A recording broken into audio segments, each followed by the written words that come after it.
मैं TPV news के studio में आज मुकेश फौजदार आपके बीच में। मेरे साथ में दो मेहमान हैं। भरतपुर से यहाँ पर देवेंद्र चामड़ जी हैं और महाराजा सूरजमल राष्ट्रीय मानव श्रृंखला के अध्यक्ष जेपी सिंह जी मेरे साथ आज यहाँ जयपुर में हैं। मैं इनसे बात करना चाहता हूँ। मैं बताना चाहता हूँ आपके लिए कि भारत सनातन देश है और इस देश में सभी जातियां मिलजुल कर रहती हैं। पुराना देश है, राम का इतिहास इसमें है, श्री कृष्ण का इतिहास इसमें है। लगातार हम लोग सीखते आ रहे हैं संस्कार और संस्कृति किस तरीके से आदमी के जीवन में उपयोगी है। आज लोकतांत्रिक व्यवस्थाएं हैं, चुनाव होते हैं। आजादी के बाद देश के लिए लोगों ने आजादी के समय कितना खून बहाया, कितना रक्त बहाया, तमाम स्वतंत्रता सेनानियों अपने देश के लिए बलिदान दिया। लेकिन आज के दौर में वर्तमान व्यवस्थाएं लोकतांत्रिक तरीके से चलती हैं। संविधान बनने के बाद लोगों में यहाँ पर संविधान की प्रक्रिया को पूरा किया जाता है। तो आप देख रहे हैं संविधान के द्वारा हर वर्ष चुनाव भी होते हैं। देश में आज मोदी की सरकार है, राज्य में आज गहलोत की सरकार है। जिन सरकारों को बहुमत मिल जाता है वो देश की सत्ता पर काबिज हो जाते हैं। तो मैं आज यहाँ देवेंद्र चामड़ जी से पूछना चाहता हूं कि आज यहाँ जयपुर में टीपीवी स्टूडियो में नव वर्ष की पहले तो मैं आपको शुभकामना देना चाहता हूं। जेपी सिंह जी आपको भी देना चाहता हूं। आप बताइए क्या विजन है भरतपुर की? आप प्रमुख हस्ती हैं, समाज सेवी हैं, किस तरह का आपका भरतपुर की जनता के लिए नव वर्ष के लिए क्या कहना चाहते हैं आप? आज पूरे राजस्थान में कांग्रेस पार्टी झूठ के सहारे सत्ता में आई। पहला झूठ था किसानों का कर्जा माफ करेंगे। चैनल के माध्यम से मैं पूछना चाहता हूं क्या किसी किसान का कर्जा माफ हुआ? दूसरा झूठ था युवाओं को रोजगार देंगे। मैं माननीय मुख्यमंत्री से पूछना चाहता हूं रोजगार तो भला, उनने जो पढ़ाई करी, परिवार ने उनको गाढ़े पैसे से पढ़ाया, कर्ज लेके पढ़ाया, दिन रात उन्होंने इकट्ठे किए और जब परीक्षा देने गए तो पेपर आउट। माननीय मुख्यमंत्री जी, आप जो युवाओं से छलावा कर रहे हो, उनके साथ ऐसा बर्ताव कर रहे हो, युवा आपकी तरफ देख रहा है और वो इतना देख रहा है कि आप अगली बार कहीं देख नहीं पाओगे। आपकी भरतपुर में क्या योजनाएं हैं? भरतपुर में आप प्रमुख समाज सेवी हैं। आने वाला 2023 का चुनाव है, आगाज है। राजस्थान का रण बहुत ही मुख्य रण होगा। देश की नजर राजस्थान पर होंगी क्योंकि राजस्थान के चुनाव से कांग्रेस की दिशा तय होगी। कांग्रेस आज विलुप्त होती जा रही है। राहुल गांधी को पैदल पूरे देश की कश्मीर से लेकर कन्याकुमारी तक यात्रा करनी पड़ रही है। तो लगातार कांग्रेस के कार्यकर्ताओं में जोश भरने का कार्य किया जा रहा है। लेकिन आप राजस्थान मुख्य जगह है जहां पर अशोक गहलोत पर गांधी परिवार बहुत विश्वास करते हैं। आप जो आने वाला जो रण है राजस्थान का बड़ा महत्वपूर्ण है, उसमें आप भरतपुर में अपनी किस तरह की भूमिका देखना चाहते हैं? बताइए देवेंद्र चामड़ जी। मुकेश जी, मैं आपको बताना चाहूंगा कांग्रेस के 4 साल की गवर्नमेंट ने कुछ भी ऐसा काम नहीं किया जिसके बारे में कुछ बात करी जाए। चारों तरफ भ्रष्टाचार।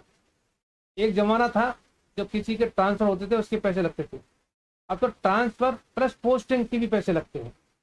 आप कोई भी बिल पास कराने जाओ 1 लाख रुपए के ऊपर, संबंधित अधिकारी बोला जी पहले एमएलए साहब से बात करो। नहीं, मैं पूछना चाहता हूँ राजस्थान में आप भरतपुर संभाग पूर्वी द्वार है, इस पर आप चुनाव जो होने जा रहे हैं इसमें अपनी किस तरह की भूमिका देखते हैं भाजपा के अंदर आप? मैं आपको बताऊं मुकेश जी, भरतपुर में जितना गुंडागर्दी बढ़ चुकी है, सरेआम कत्ल हो रहे हैं, सरेआम गुंडागर्दी हो रही है।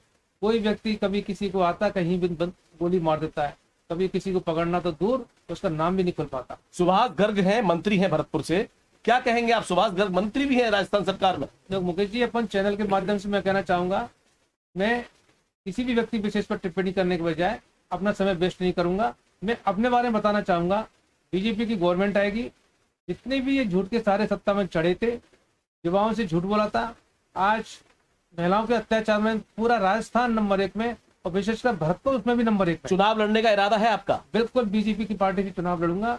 आप लोगों का सहयोग मिलेगा और पूरी जनता का मेरे को आशीर्वाद मिलेगा।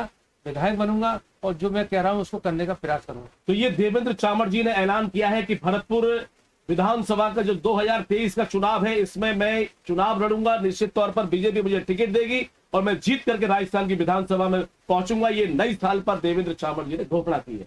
और मैं आपके साथ में यहाँ पर हमारे जो वरिष्ठ समाज सेवी हैं जेपी सिंह जी, उनसे बात करना चाहूंगा। क्या कहना चाहते हैं? आप भी समाज सेवी हैं, वरिष्ठ, और यहाँ विश्व जाट कुंभ आपका 13 अप्रैल 2023 को होने जा रहा है, उसके बारे में क्या कहेंगे आप? भरतपुर रियासत के खोए हुए इतिहास को पुनः से पाठ्यक्रम में शामिल कराने के लिए विश्व जाट कुंभ 13 अप्रैल को किया जा रहा है।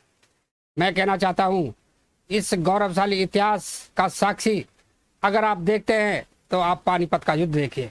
इस गौरवशाली इतिहास का अगर साक्षी देखना चाहते हैं तो हिंड नदी के किनारे जब महाराजा सूरजमल शहीद हो गए थे उसे देखिए। महाराजा सूरजमल ने 80 युद्ध लड़े और 80 में अविजित रह करके उन्होंने देश धर्म की रक्षा की। ऐसे वीर शिरोमणि महाराजा सूरजमल जिन्होंने अपना देश धर्म के लिए अपने प्राणों की आहुति दी हो, उनका नाम आज हमें पढ़ने के लिए नहीं मिलता। आने वाली पीढ़ियां इस गौरवशाली इतिहास को गौरवान्वित महसूस कर सकें, इसलिए हमारा प्रयास है कि ये गौरवशाली इतिहास पाठ्यक्रम में शामिल होना चाहिए।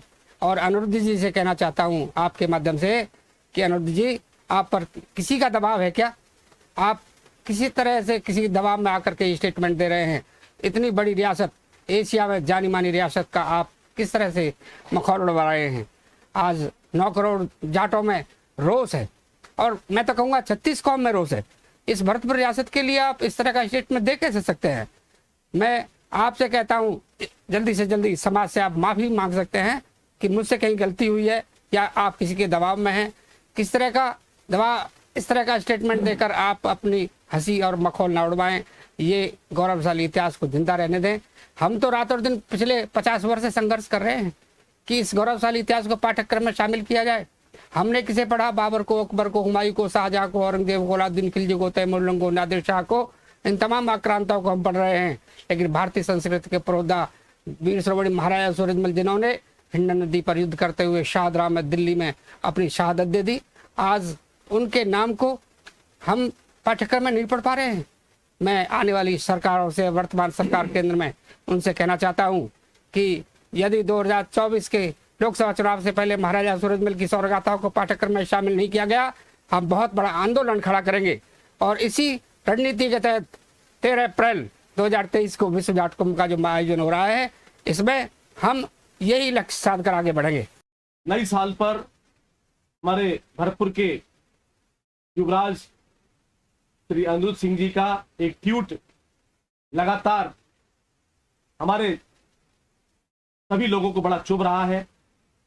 मैं युवराज अनिरुद्ध साहब से कहना चाहता हूं, आज इस स्टूडियो में बैठ करके इस जनता जनार्दन को बताना चाहता हूं कि हिंदुस्तान में 9 करोड़ जाट रहते हैं और भरतपुर का इतिहास अजय रहा है। युवराज अनिरुद्ध जी ने जो ट्वीट किया है, महाराजा सूरजमल भरतपुर के संस्थापक रहे हैं। जवाहर सिंह जी महाराजा, उन्होंने दिल्ली पर आक्रमण किया, आतताई शक्तियों का नाश किया। हमेशा हमारी भरतपुर रियासत, लोहागढ़ रियासत अजय रही है। इस किले की तरफ जिन्होंने आंखें उठाई हैं, उनको हमेशा तिरस्कार और पराजय का मुंह देखना पड़ा है, चाहे मुगल हो चाहे अंग्रेज हो। मैं कहना चाहता हूं, महाराजा सूरजमल की 14वीं पीढ़ी, हमारे जन जन के हृदय सम्राट महाराजा श्री विश्वेंद्र सिंह जी आज 58 वर्ष के हो चुके हैं, लेकिन आज तक उन्होंने हमारी जनता जनार्दन को कभी भी इस तरह का ट्वीट नहीं किया। हमेशा प्यार किया, हमेशा दुलार किया और जन जन के लाडले महाराजा विश्वेंद्र सिंह रहे। मैं कहना चाहता हूं, युवराज अनिरुद्ध जी, आपने जो ट्वीट किया है, आपने कहा है कि हम जाटों की जो निकास है, हम जाटों की जो निकास है वो जादौन परिवार जो करौली का रहने वाला है उससे है। पूरा जाट समाज हिंदुस्तान का, चाहे वो हरियाणा ले लें आप, पंजाब, उत्तर प्रदेश, यूपी, दिल्ली, मध्य प्रदेश, हमारी 22 ही ले लीजिए आप, महाराष्ट्र में भी 22 गांव हैं। हम अभी बंबई गए थे, वहां पर महाराजा सूरजमल जी के बारे में एक नाटक में गलत टिप्पणी की थी, कमजोर और ये शासक कहा था। हमने डायरेक्टर को पकड़ करके वहां पर माफीनामा लिखवाया। मैं कहना चाहता हूं, युवराज अनिरुद्ध जी, आप किन शक्तियों के हाथ में हो? कौन आपको भ्रमित कर रहा है? कौन ऐसे षड्यंत्रकारी लोग हैं जो आपके पीछे लगे हुए हैं? हम ऐसा नहीं होने देंगे। हमारे आपसे विनती है युवराज अनिरुद्ध साहब, आप इस तरह 9 करोड़ जाटों के जो आस्था के केंद्र है, महाराजा विश्वेंद्र सिंह भी आस्था के केंद्र है और युवराज अनिरुद्ध सिंह भी आस्था के केंद्र है, और मैं तो कहूंगा हमारी महारानी श्री दिव्या जी भी हमारी आस्था का केंद्र है। हम तीनों राज परिवार के सदस्यों को कहना चाहते हैं, हाथ जोड़कर विनती भी करना चाहते हैं, युवराज अनिरुद्ध जी, जाटों की हमारे जो अपनी कौम के लोग हैं और 3600 कौम के लोग भरतपुर में नहीं पूरे देश में आंदोलित हैं कि वहां पर आपने जो ट्वीट किया है, आपने बताया है कि हम लोग जादौन राजपूतों के वंशज हैं। ऐसा नहीं है, हम लोग कृष्ण वंशज हैं। हम लोग भगवान जो मुरली बजाने वाले हैं, जो इस उंगली पर चक्र चलाने वाले हैं, जो प्यार के लिए, प्रेम के लिए मुरली भी बजाते हैं और जो दुश्मनों का संहार भी करते हैं सुदर्शन चला करके, उनके वंशज हैं। हम लोग चंद्रवंशी लोग हैं, हम लोग यदुवंशी लोग हैं। हमारे 9 करोड़ जाटों में आज बड़े उद्वेलित हैं वो लोग, बड़े परेशान हैं। चारों तरफ बड़े भय का वातावरण है। आपने जो ट्वीट किया है उसको आप सही तरीके से आकलन करिए। किन लोगों ने आपके पीछे इस तरह का दबाव दिया है, कौन लोग आपको भ्रमित करना चाहते हैं। हमारे आप दुलारे हैं, हमारे बहुत प्यारे हैं युवराज अभिजीत जी। भरतपुर की जनता नहीं, पूरी देश की जनता युवराज अनुज जी को बहुत प्यार करती है और हम राज परिवार को संगठित होना देखना चाहते हैं। हम राज परिवार को एक देखना चाहते हैं। जिस तरह का आज इस समय चल रहा है, मैं ये बंसी वाले प्रभु से कहना चाहता हूं कि राज परिवार पर जिस तरह का ग्रहण लगा हुआ है, जिस तरह की आज बातें आ रही हैं, लगातार हम लोगों में बड़ा रोष है।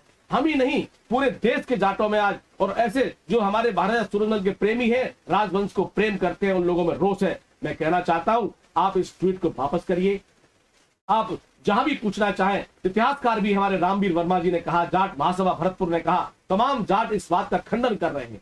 तो युवराज अनुज जी आपसे अपील करना चाहते हैं, आप इस अपील को जरूर सुनेंगे, क्योंकि भरतपुर के जो राजवंश है उसमें हमेशा जनता की बातें सुनी गई हैं। जनता का दरबार राजवंश में लगता है, अजय किला है आपका, और आज हम लोग भी आपके ही वंशज हैं, आपके ही अपने लोग हैं। इसलिए हम आपसे कहना चाहते हैं कि अपने ट्वीट को वापस करिए। और जो जाटों का गौरवशाली इतिहास है, हम लोग कृष्ण वंशज हैं, हम लोग कोई राजपूत वगैरह के वंशज नहीं है, कृष्ण भगवान के वंशज है और कृष्ण भगवान के वंशज ही रहेंगे। और मैं तो लास्ट में यही कहना चाहता हूं, या देवेंद्र चामड़ जी भी समर्थन कर रहे हैं इस बात का, कृष्ण के वंशज है, जेपी सिंह जी हम कृष्ण के वंशज है, पूरी दुनिया के जाटों में यह बात प्रचलित है। और मैं यही बात कहना चाहता हूं युवराज अनुज जी, जाट जिंदाबाद था, जाट जिंदाबाद है और जाट जिंदाबाद रहेगा।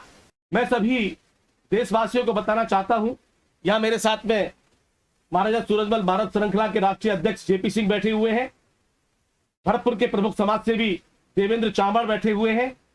यहां पर भरतपुर की इस अजय भूमि पर, अजय किले पर, लोहागढ़ में 13 अप्रैल 2023 को विश्व जाट कुंभ का आयोजन किया जा रहा है, जिसमें देश की बड़ी बड़ी हस्तियां, हमारे जो शोषित जाट हैं, जो गरीब जाट हैं, जो पिछड़े हुए जाट हैं देश के, उनके ऊपर एक मंथन होगा, एक गोष्ठी होगी। देश के जो संपन्न जाट हैं वहां पर इकट्ठा होने वाले हैं।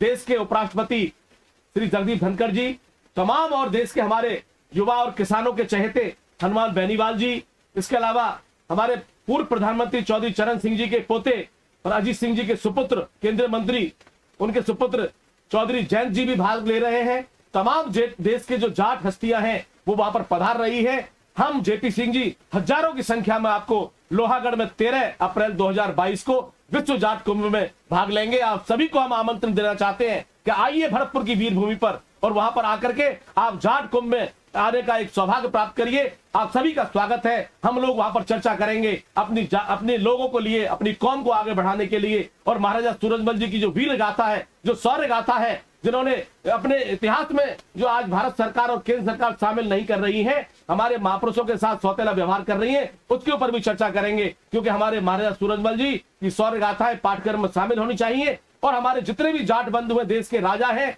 चाहे वो महापुरुष हैं, उन सभी का इतिहास इस पाठ्यक्रम में शामिल होना चाहिए। चाहे सर छोटू राम जी हो, चाहे वीर गोखला जी हो, तमाम हमारे देश के ऐसे कर्णधार जाट हैं। किसान कौम के लोग हैं हम, किसान कौम इस देश में रहती है। 75% भारत में किसान रहते हैं। तो इसलिए मैं सभी किसानों से आह्वान करना चाहता हूं कि 3600 कौमों के लोग इस आयोजन में शामिल हो सकते हैं। क्योंकि जाट एक ऐसी जाति है जो सबको साथ लेकर चलना चाहती है, परोपकार करना चाहते हैं। मैं सभी से फिर आह्वान करना चाहता हूं कि लोहागढ़ की भरतपुर की वीर भूमि पर 13 अप्रैल 2023 को आप आइए और विश्व जाट कुंभ में आप भाग लीजिए। आप सभी का स्वागत है।